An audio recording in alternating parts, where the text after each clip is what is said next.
And welcome back to The Factor Uncensored. Some say it's a first step in the right direction. The Supreme Court handed down a ruling that the NCAA must not restrict how scholarship money is spent on education-related items. We talked to one of our favorite sports journalists who says this is just the beginning.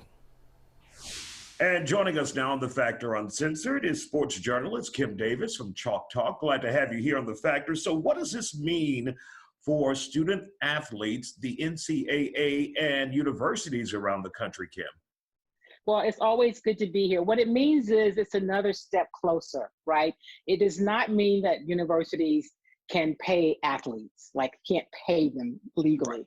But what they can do is universities can offer really more. The scholarships can actually mean more. They can offer more graduate programs or vocational school. They can pay for that. They can pay for more computer equipment, maybe even internships or study abroad programs. And it's just getting them a step closer to what ultimately I think is going to be them having to find a way to legally compensate players. And so the ruling, by being 9-0, was a unanimous ruling.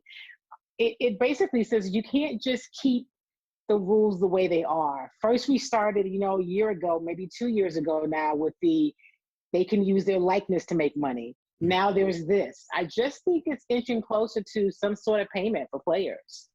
The Supreme Court or some justices with the Supreme Court almost indicated that they were offended by the rules that the NCAA has had for such a long time, essentially saying you're getting free labor and there needs to be some form of compensation.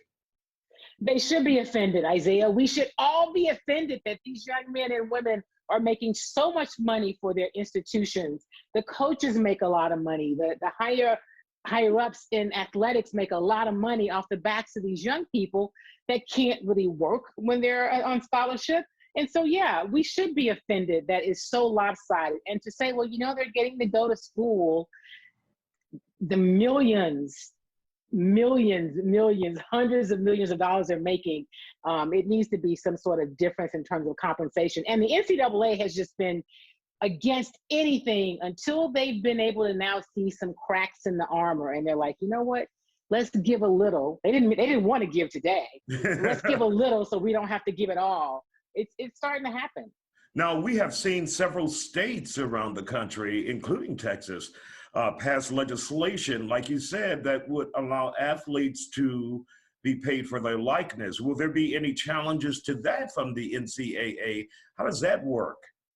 I don't think there are going to be challenges. I do think they're going to have to work it out. Like, what does that mean? And I've talked to some college coaches who are like, that creates some problems because what about the players who are not the star players, right? So their likeness is not being used. How does that work?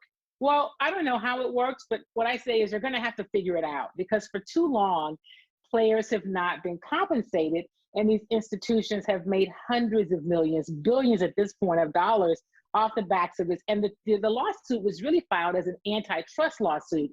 Mm-hmm. And approaching it that way is something that made the justices say, are you kidding me? Another thing, Isaiah, is that the NFL and the NBA and the WNBA, they all supported this ruling today.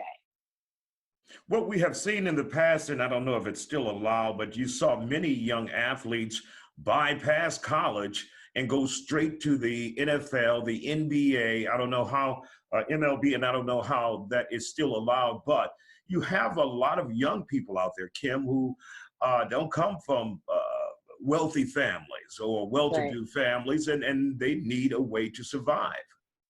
And so you can't go straight from college, from high school to the NFL. You've got to at least go and play some secondary level football in college. So the NFL has that in place.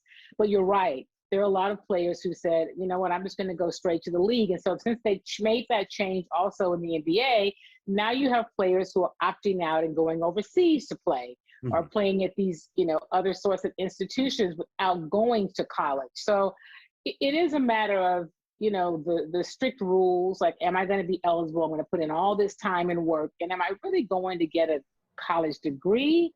Or am I going just to play basketball? Or am I going just to play baseball or football? So I do think that the NCAA's rules are antiquated.